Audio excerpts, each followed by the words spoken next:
Welcome to Professional Quotient, or PQ. I'm your host, Jason Winningham, and I'm with a very special guest today, Liz Atlee. Welcome, Liz. Thank you, Jason. I'm happy to be here. Awesome. Would you like to tell us a little bit about yourself? Sure. So you and I met when I was the Chief Ethics and Compliance Officer at CBRE, and I was at until September 1st last year. I'm a lawyer by training. I'm the chair of the board of a renewable energy truck stop company, and I am the mother of 3 grown children, fantastic children, and the wife of another lawyer husband. That's awesome. And I really, when I very first thought about starting this podcast, you were one of the first people I thought of, because when I think of professional quotient and somebody having a high rating of that, it's definitely you. And just so our audience knows, when I say PQ, that professional quotient, that's the measure of your professional equity. So that's your portfolio of your skills, your education, your experience, and your network. Just like financial equity, we can invest it, we can grow it, and leverage it. And so with that, Liz, I'd like to turn to you and say, what part of your professional equity do you value the most, at least right now? I believe that sharing my knowledge and my experience is what is the most valuable for me professionally right now.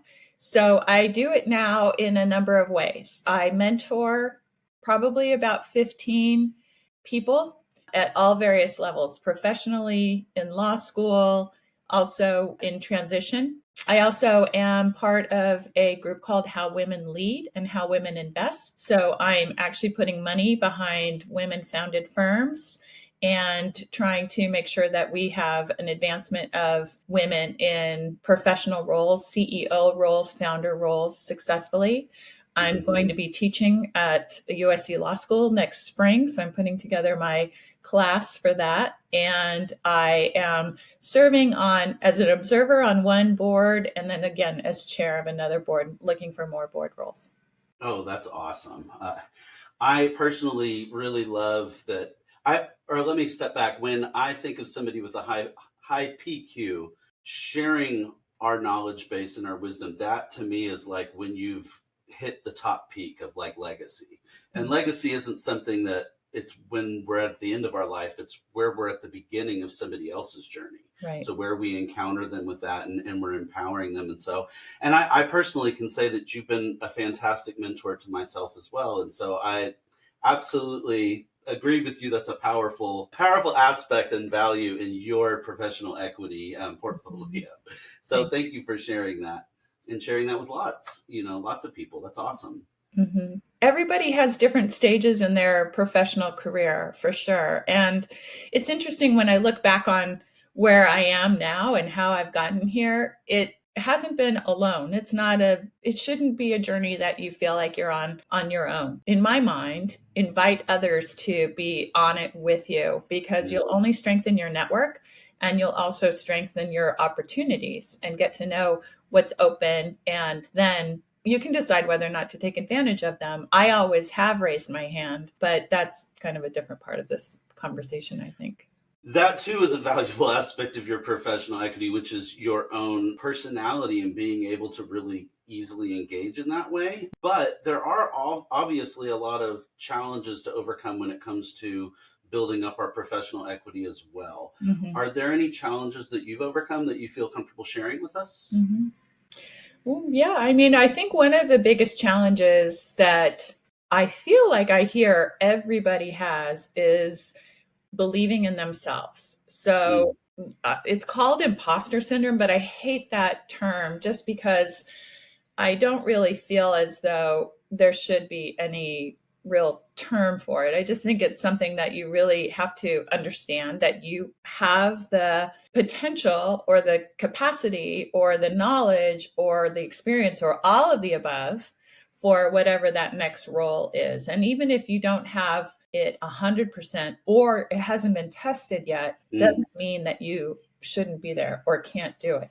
And I think that is, I have had to overcome it. I have met with so many people in my professional career who say they have to overcome it. People who I think are like amazing, right? And I would never have thought that they would ever experience anything like that. They've overcome it as well. And knowing that everyone feels a little bit of vulnerability in their roles Mm-hmm. is powerful. That's good professional quotient material. It absolutely is. I've definitely struggled with that myself. I think, probably most neurodivergent individuals coming into any social place are going to be battling that a little bit. But I felt like it was something that was a severe impediment to myself. And I remember talking with a manager that had totally transformed an office from what seemed to be a very, like, I don't know, sterile environment to one that seemed like there was sunshine and rainbows and flowers everywhere. And she really had this power to empower others. And I remember sharing with her at one point that I'm feeling this imposter syndrome. And she confessed to me, like, after all these years, I still wonder, when are they going to figure out that I'm just learning this as I go along, or something to that effect. And I just remember thinking, you feel it too? And it was mind blowing in a way that, oh, okay, so we're not alone on that, which Mm-mm. is really helpful to know. Mm. Are there certain, like, ways in which you navigate around that little imposter voice when you hear it? I think I just do it, right? So I have been told by my husband that sometimes I'm more certain than correct.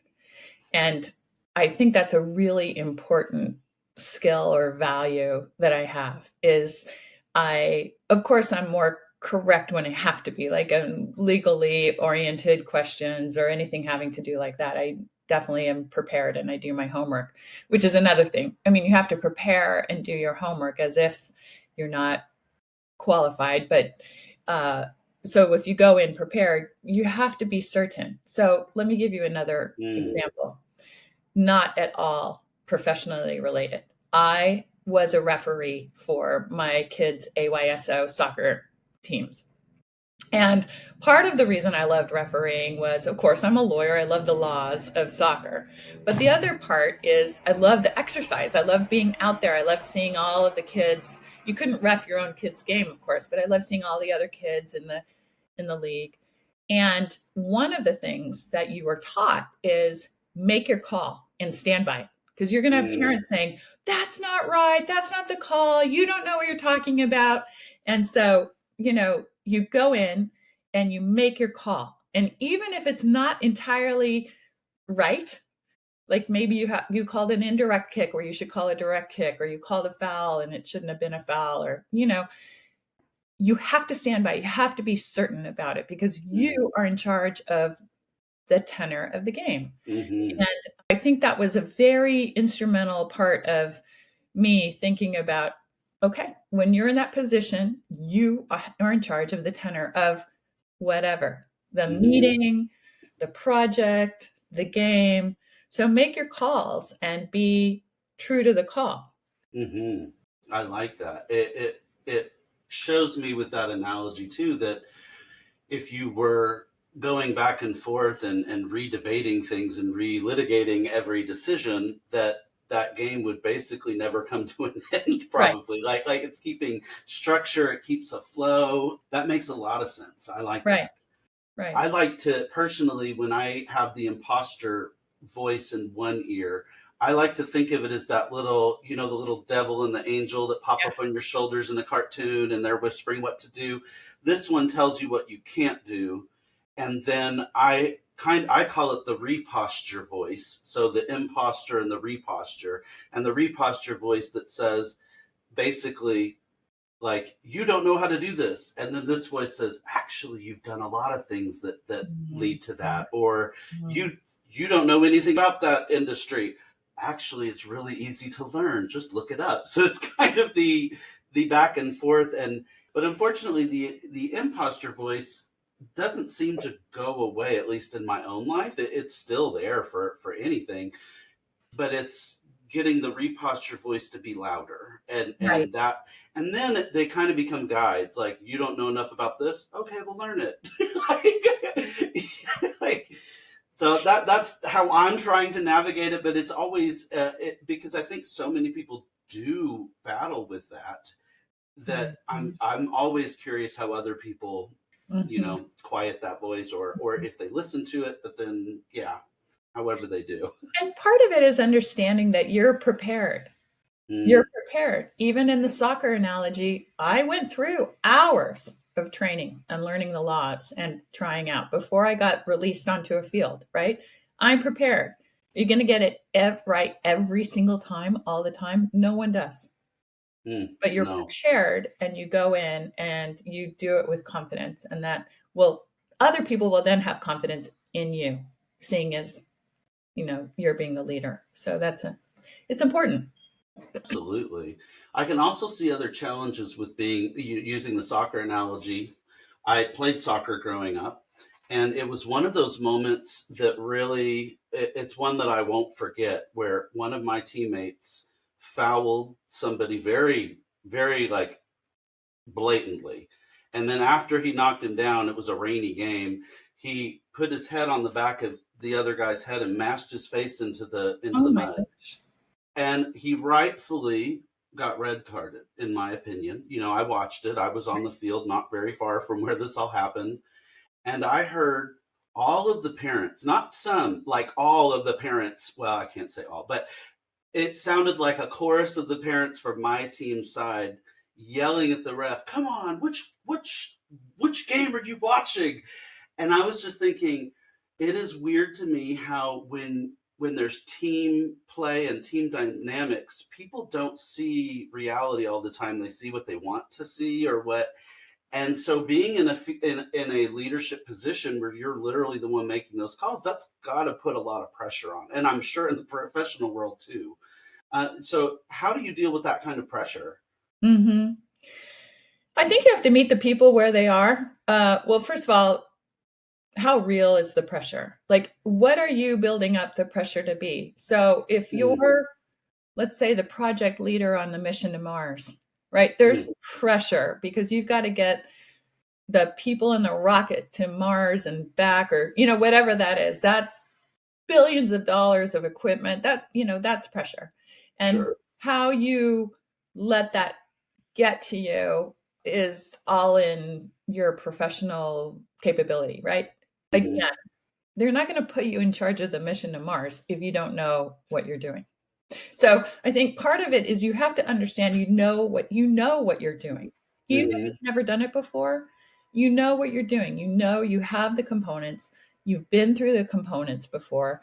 You just Hmm. have to execute it. And that's, I think, the difference between a leader and a non-leader is the person who says, I'm ready to execute it, regardless of if I've done it before or not. I'm ready to take on whatever the consequences are, Hmm. positive or negative consequences of my actions, of my decisions. And you have to be able to accept that and embrace it, really, in order to be successful. Hmm. I appreciate that. That makes a lot of sense. Mhm. So let me ask you this. If someone was looking at Liz Atlee and saying, I want to be a Liz, what kind of advice would you give them? Whether they're in like entry level, whether they're at some point in their career where they're making a pivot or just trying to grow where they're at, like from what kind of advice would you give to someone? Mhm. Well, first of all, be intrepid. Mm, Just go for it. Raise your hand. Put yourself in uncomfortable positions because that's really the only way that you're going to grow, right? No pain, no gain. It's hmm. the same with exercising. It's the same with your professional life. You really have to strive and challenge yourself because otherwise you won't know whether or not you can meet those goals if you don't try. Hmm. So that's number one. Number two, get help. No one gets to anywhere by themselves. So either a mentor or a mentor and sponsor. I raised my kids not by myself. I had my mom living with me. She ran my household. I never had to worry about a doctor's appointment for any of my children. I never even had to grocery shop because she took care of everything for me, right? So I had help in that. And I have three very successful, happy adult children. who I did not raise by myself. I raised with my mom and my husband, of course, but get help professionally Mhm. also. Get the right help. If you need an assistant, find an assistant. Even now you can get like an AI assistant, a bot, you know. We have to get rid of the fallacy that women can do it all by themselves or anyone. I don't think that that's really true. I think everybody needs assistance in some way. And then finally, I think the third and most important part is to be transparent with your supervisor or be a transparent supervisor. Mm. So, depending on where you are in your career, you need to be able to have trust and two-way dialogue with the people that you are working with, particularly if they're in charge of your career. But when you're in charge of other people's careers, you need to engender that so that you can assist them and help them identify what is next for them.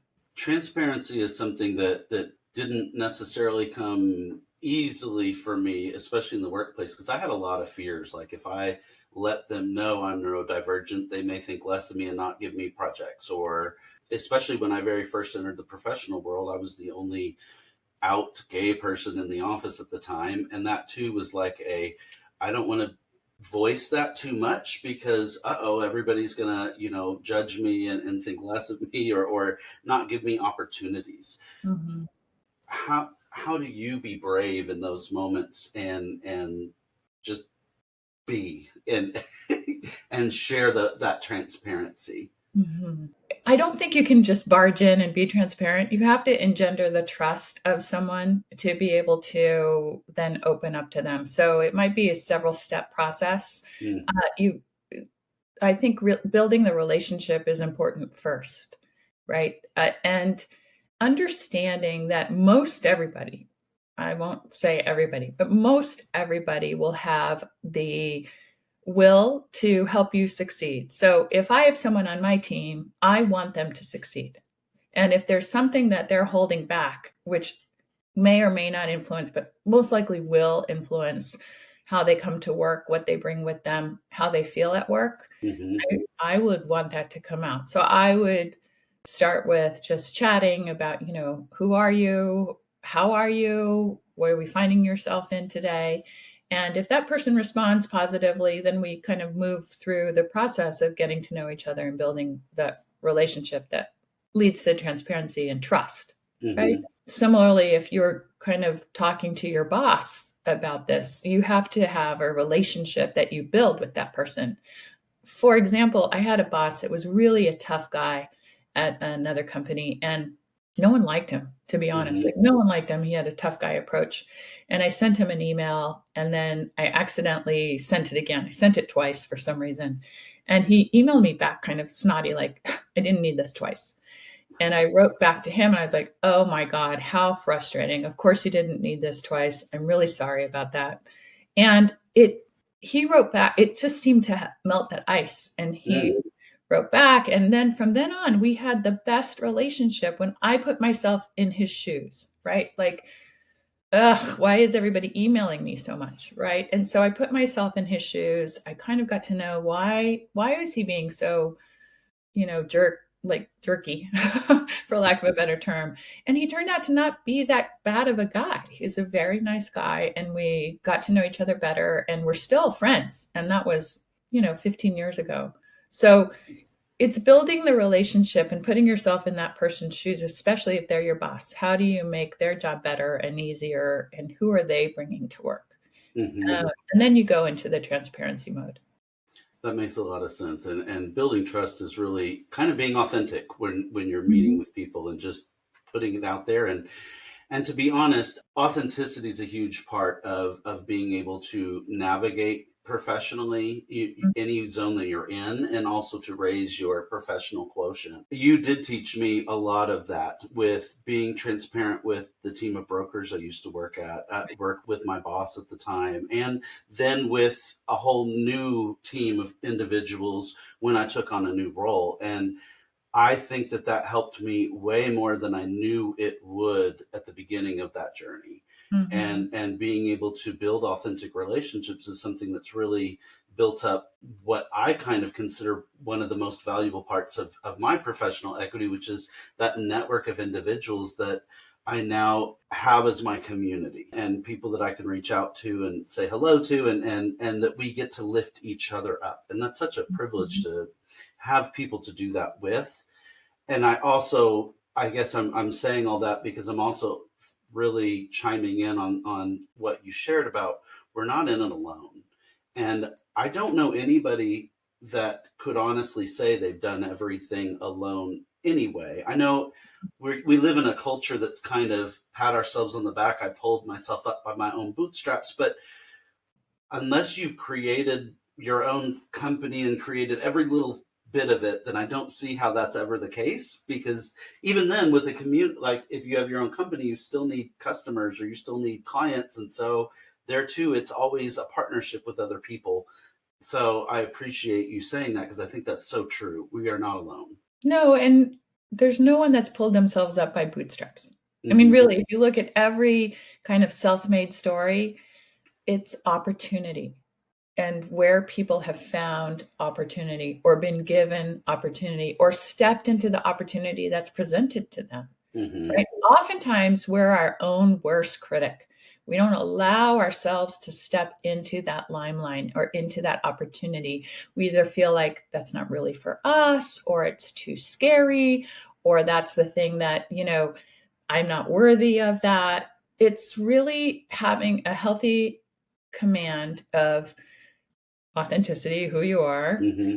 and allowing yourself to step into that role, step into that opportunity, step into that limelight, believe that you are worthy of that. There are a lot of people that have no problem with that. But the majority of people have to kind of convince themselves along the way. Absolutely. And what I like to do, so I don't know that I can ever get my imposter voice to say you're not worthy. But what I can say is with my reposture voice, it kind of says, no one's worthy. Right. Like, rather than like, oh, I'm so up here, it's just like, you know what? No, we're all just kind of at the same field. Mhm. Right. That's Mhm. definitely, yeah. So in your growth, in your journey, is there somebody that you really look at it as somebody that just gave you a good push within your professional quotient? I don't think it's one person. I think, again, if you go back to the opportunity part of it, there are numerous people along the way who opened doors that I accepted challenges from. Mm, So back to this boss at my BP, he needed to spruce up his reputation, right? And I stepped into that challenge and helped by creating a team newsletter and putting together a way to communicate better, et cetera. So that led to being his confidant, which led to other opportunities to lead, better cases and have better kinds of projects that I was given under his watch, and even an opportunity to leave his group and learn in another group. So, those are little kinds of chances along the way. My second to last boss at CBRE, he was fantastic. He was the one that opened the door to become the chief ethics and compliance officer after I was leading global litigation. And he kind of said, you want to do it? And I jumped in, 2 feet first, understanding what the role was, but not entirely appreciating it. I had a lot to learn, and it was a very big challenge, a very big job.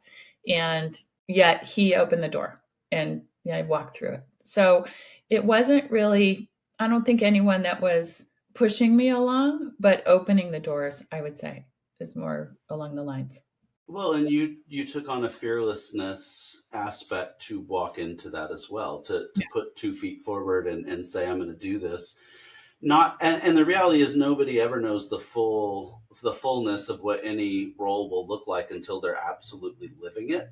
Right. So as much as you could have learned about it beforehand, you're still going to be jumping with 2 feet forward to do it. I mean, Right. that's Yeah. and that's something to celebrate too. And in fact, maybe I should add that fearlessness is part of your professional quotient. Yeah. That equity, because it takes that to do new things and to Mhm. reach out to new people and to keep building and growing and connecting. And well done. Well done. You are my champion and cheerleader for this, because I've really, really respected you. And I don't know if I probably shared this with you, but the reason we got connected through a mentorship program at work was it was a random mentorship assigning. Right. When I very first saw that I was connected with Liz Atlee, I was like, oh my goodness, I don't belong talking with her. And I was very nervous reaching out. And chief compliance officer too, I was like, I got to mind my P's and my Q's, so to speak. And then it was funny because I felt like this instant ability to just be authentic with you, which isn't the case with every leader. Right. And so I really appreciate that in your leadership, for sure. Thank you. Thank you. Absolutely. Is there someone you would recommend that we should hear from on this podcast because of their professional quotient or their journey? Oh, I have a lot of people that you could talk to. There are an incredible number of really valuable people right now that are transitioning. I think it's the time of life. It's the time in our world right now, which is a little bit topsy-turvy, to say the least. And there are some people who have been handling it really gracefully, and I think giving their professional quotient a lot of thought and what they can do. I have someone who you've never met, is a Awesome. dear friend of mine. Her name is Lauren Forbes.